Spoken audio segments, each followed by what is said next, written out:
Salut Tristan, Salut Pablo. merci d'avoir accepté mon invitation. Tristan, tu es historien, spécialiste de la politique américaine. Tu es professeur à la Johns Hopkins University aux États-Unis. Tu tiens aussi une newsletter auquel j'enjoins tout le monde à s'abonner. Ça s'appelle The Hype. Je vais mettre le lien en dessous de cette vidéo. Si je t'ai invité, c'est pour parler de ce qui s'est passé cette nuit, ce matin en France. C'est la victoire de Zoran Mamdani, le candidat démocrate, le candidat socialiste, pour reprendre un terme qu'il affectionne et qu'il utilise, à la mairie de New York. Ma première question est toute simple, c'est comment toi tu as accueilli cette victoire? Qu'est-ce que d'après toi cela dit, voilà, ce mardi 4 novembre, que cette victoire de Zoran Mamdani dans la mairie de Trumpiste? Bah écoute, quand même comme un soulagement, parce que c'est vrai que les derniers jours de campagne ont été très difficiles pour Mamdani. Voilà, il y a eu beaucoup d'attaques très personnelles, des attaques islamophobes, et puis des attaques vraiment sur son programme. Et ce que l'on voyait dans les derniers jours de campagne, c'est que les sondages se resserraient. On voyait que son adversaire, donc Cuomo, qui est l'ancien démocrate qui avait perdu la primaire mais qui s'était représenté en indépendant, montait dans les sondages, alors que Mamdani stagnait. Et puis il y avait quelques sondages qui le montraient, voilà, 3-4 points d'écart. Donc on pensait que ça se resserrait. Or, hier, il a fait plus de 50% des voix. Alors tout n'est pas encore décompté, là je crois qu'ils en sont à 90% à peu près, mais tout porte à croire qu'il a plus de 50%, que même l'addition de ces deux autres concurrents n'aurait pas renversé la table. Et puis ce que l'on voit surtout, c'est que ce vieux parti démocrate s'effondre totalement à New York. Ne parlons même pas du candidat républicain qui n'avait aucune chance à New York. Mais donc c'était quand même un soulagement pour les gens qui sont ici. On voyait bien que ça prenait. On voyait bien que tous nos amis, voilà, allaient voter pour Zoran Mamdani. On voyait bien aussi la queue dans les bureaux de vote. Hein. T'avais vraiment des gens qui n'ont jamais été votés et qui ont été votés. Là, c'est le candidat qui a reçu le plus de votes à la mairie de New York en 50 ans. C'est-à-dire, il y a près d'1 million de personnes qui ont été votées pour lui. C'est une victoire, voilà, qui est nette, qui est claire, et il n'y a pas de contestation, quoi. Oui, comme tu le dis, j'ai vu que c'était la plus haute participation à des élections municipales à New York depuis 1969. Je voudrais te faire rebondir, sur un point que j'ai lu dans un article du Monde, que j'ai aussi entendu ce matin dans deux matinales différentes sur France Culture et sur France Inter, qui disait une des forces de Zoran Mamdani, c'est d'avoir mis l'accent sur la vie quotidienne des gens, sur la question des loyers, la question des transports, la question de l'école, et de ne pas, là je cite ces articles du Monde et ces deux matinales, de ne pas avoir mis au cœur les questions identitaires. Sous-entendu, contrairement à ce qu'avait fait par exemple Kamala Harris dans la campagne présidentielle l'année dernière. Est-ce que tu es d'accord avec cette interprétation de la campagne de Mamdani? Oui, en partie. Bon, Kamala Harris, elle n'avait pas vraiment mis l'accent sur ce qu'on appelle identity politics ici. Hein. C'était plutôt son concurrent Donald Trump qui avait fait croire qu'elle mettait l'accent sur ça.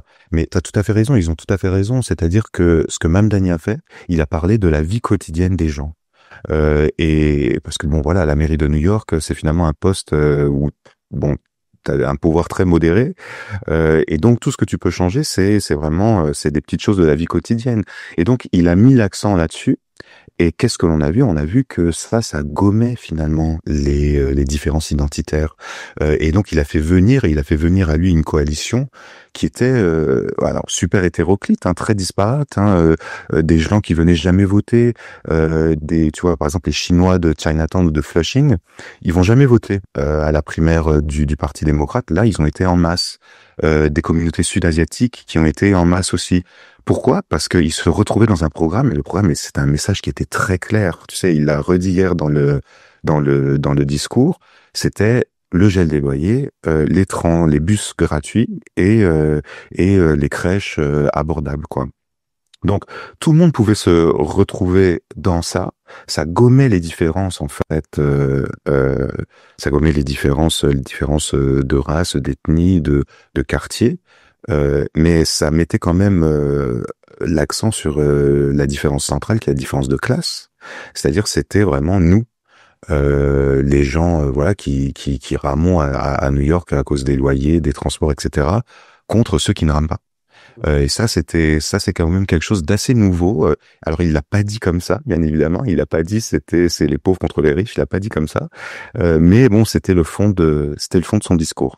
Mais si je puis me permettre, il a quand même, par exemple, j'ai vu qu'il a fait différents clips de campagne en différentes langues pour s'adresser à différentes communautés. Lorsqu'il fait un clip où il parle en espagnol, un clip où il parle en arabe, là, il s'intéresse, tu vois, à des communautés spécifiques. Il a pas fait de Ouais. chinois, si je ne m'abuse. Il est allé faire, c'était le dernier week-end, il est allé dans une boîte gay, genre pour appeler à voter pour lui. C'était assez rigolo comme séquence. Donc, il avait aussi des combats qui visaient, en fait, qui ciblaient plutôt positivement certaines identités particulières et singulières.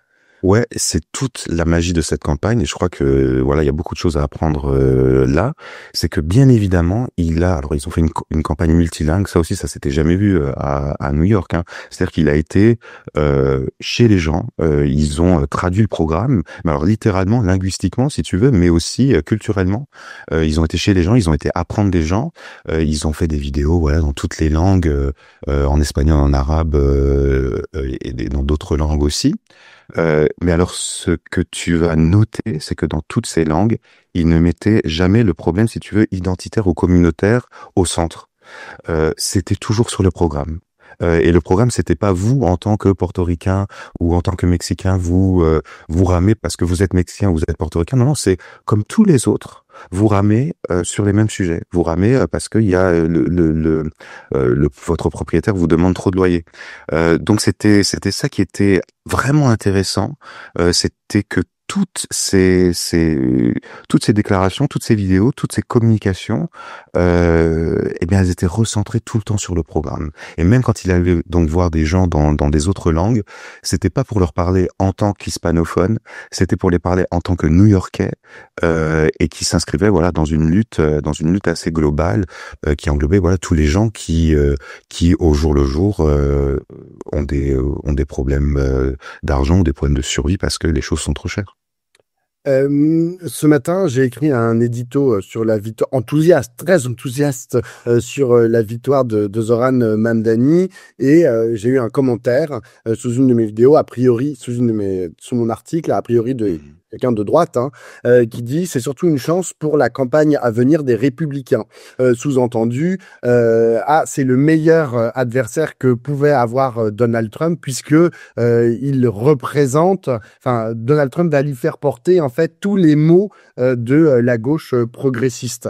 Je l'entends aussi dans certains éditoriaux plutôt conservateurs en France ou aux États-Unis. Comment que toi tu lis ça? Est-ce que tu considères que c'est une aubaine pour Donald Trump, ou au contraire, Donald Trump doit avoir peur de ce qu'a réussi à lever à New York Zoran Mamdani? Ouais, alors la communication de Donald Trump sur cette élection, elle était quand même assez ambiguë, parce que d'un côté, il nous disait oui, voilà, bon, c'est le meilleur représentant du Parti démocrate pour nous parce que ça va être un épouvantail durant les midterms. On aura juste à dire ouais, les démocrates c'est des socialistes un peu fous, et on va gagner les midterms.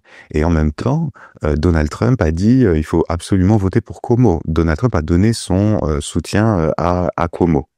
Moi, je crois que Donald Trump il se rend compte de quelque chose là.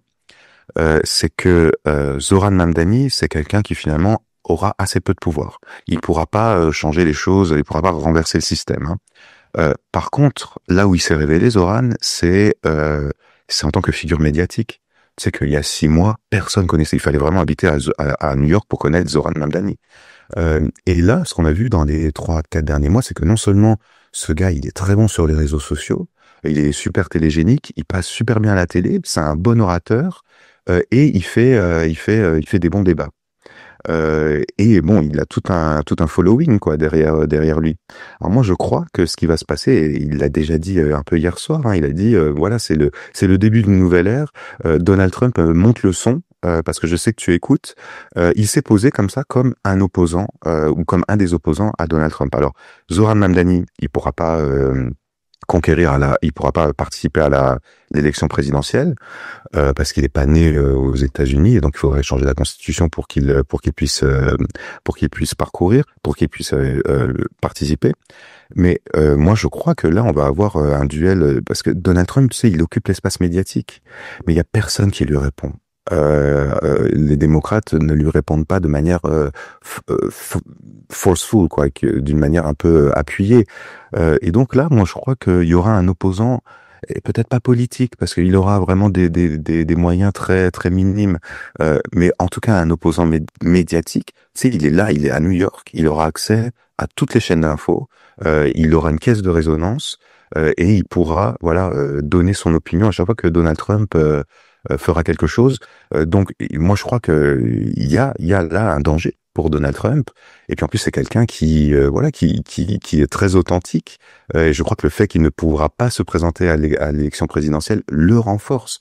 Donc voilà, un nouveau visage vraiment d'opposition, mais d'opposition claire et nette, d'une opposition de gauche, pas d'une opposition tiède du Parti démocrate. Ça pourrait quand même jouer en la défaveur de Donald Trump. Tu viens d'en parler, tu en avais parlé un peu plus tôt de cette lutte en fait à l'intérieur du Parti démocrate entre, pour le dire rapidement, la nouvelle gauche, les DSL, Oui. les socialistes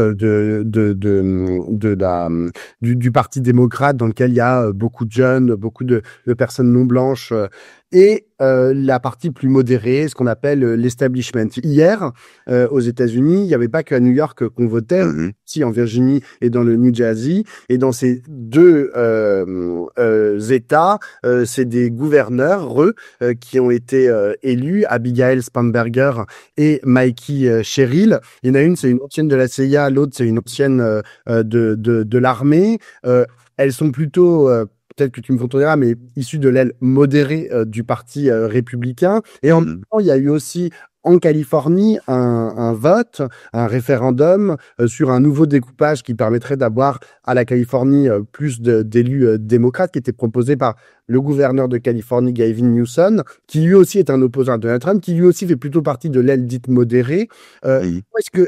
Comment est-ce que tu lis en fait ces différents votes et qu'est-ce que ça dit au fond de ce qui est en train de se passer au sein du Parti démocrate? Est-ce que ils se disent tiens, il y a quelque chose à faire avec la radicalité et l'authenticité de gauche de Zoran Mamdani, ou est-ce qu'ils se disent bon bah en fait il y a Abigail et Mikey qui ont aussi gagné et Gavin, donc il y a aussi le Parti démocrate modéré, finalement, peut aussi apparaître comme une solution pour contrer Donald Trump.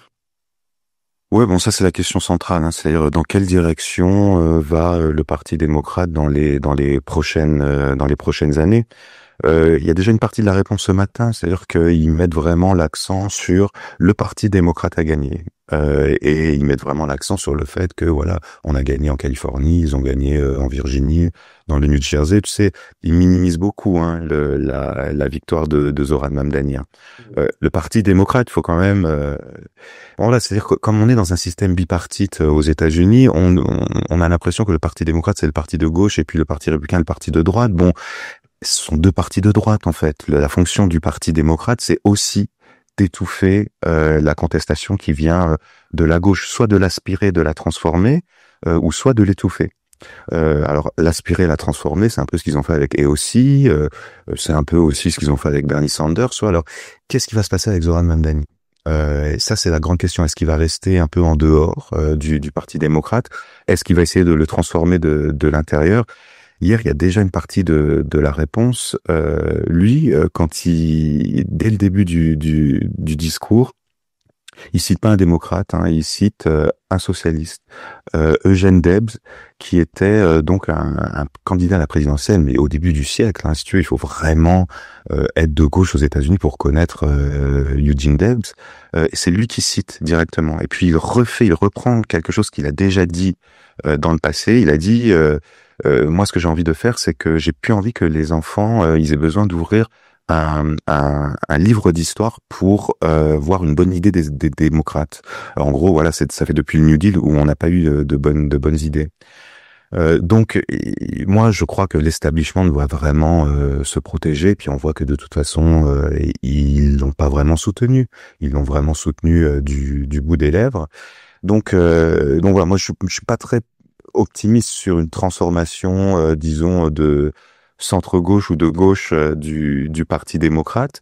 Je crois qu'il va falloir vraiment, il va falloir vraiment que Zoran ait des résultats pour que ça puisse changer. Mais aussi, je veux dire, même s'il n'a pas de résultats, il faut quand même se rappeler que lui, dans son opposition, aussi bien au conseil municipal que à l'État, il fera face à des démocrates de l'establishment.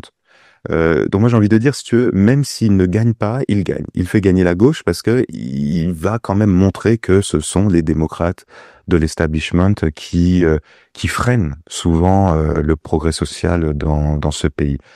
Donc vraiment la question, voilà, c'est dans les prochaines semaines, peut-être dans les prochains mois où on va avoir une réponse. Moi je crois pas que le Parti démocrate va basculer comme ça du côté de sa gauche.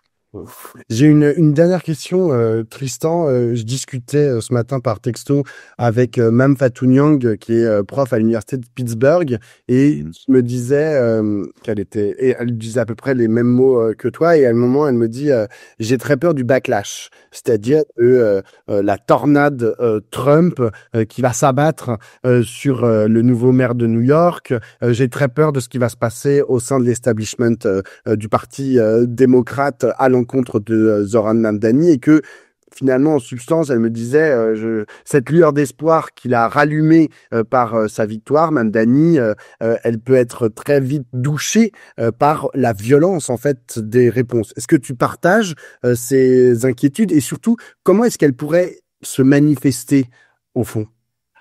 Ah ouais, je partage complètement ces inquiétudes, mais ça fait plusieurs semaines qu'on les partage. Hein. Moi, voilà, j'ai peur pour la vie de Zoran, quoi. C'est-à-dire que c'est quelqu'un qui a reçu des menaces de mort. C'est quelqu'un qui est inquiété tous les jours. Et puis voilà, non seulement il n'est pas protégé par le Parti démocrate, mais il est aussi attaqué vivement par le parti républicain.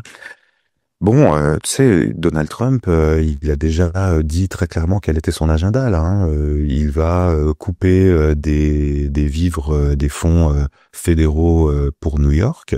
Il a déjà émis l'hypothèse d'envoyer la garde nationale. Donc ça peut très bien se matérialiser. Et là, Zoran, il n'aura pas beaucoup de pouvoir, si ce n'est le pouvoir de la parole. Alors, ça peut être un grand pouvoir, bien évidemment, hein. Mais bon, voilà, il sera aussi aux mains de Donald Trump. Et on peut pas vraiment savoir, voilà, ce qui va se passer. Tu sais, là, il y aura une période de transition. Novembre-décembre, c'est la période où les administrations, voilà, vont se parler. Et puis, il va être maire le 1er janvier de l'année prochaine. Mais moi aussi, le backlash me fait peur. Bon, on en parle toujours hein, de ce fameux backlash, mais là, c'est aussi le backlash du backlash conservateur. Donc, il y a beaucoup d'espoir qui s'est levé. Tu sais, moi, une des chances pour Mamdani, c'est que déjà, il a plus de 50% des votes. C'est qu'il a fait voter beaucoup de gens. Et je crois qu'il a une coalition, tu vois, autour de lui. Comment te dire, qui sera dans ça, ils ne lui pardonneront rien. Tu sais, je pense qu'ils le laisseront tomber s'il trahit ou s'il ne va pas au bout de ce qu'il a dit. Et ça, moi, je pense que c'est sa grande chance. C'est-à-dire qu'il a des gens derrière lui qui sont motivés. Et puis hier, il l'a dit aussi. Il a dit très clairement, le combat commence. Et on a besoin de vous. On a besoin que vous vous mobilisiez. Donc, j'ai quand même beaucoup d'espoir, mais on a vu que dans le passé, voilà, ces espoirs aux États-Unis ont été backlashés par le mouvement conservateur. Ben, force à Zoran Mamdani et à tous les New-Yorkais. Merci beaucoup Tristan pour cet entretien. Merci à toi.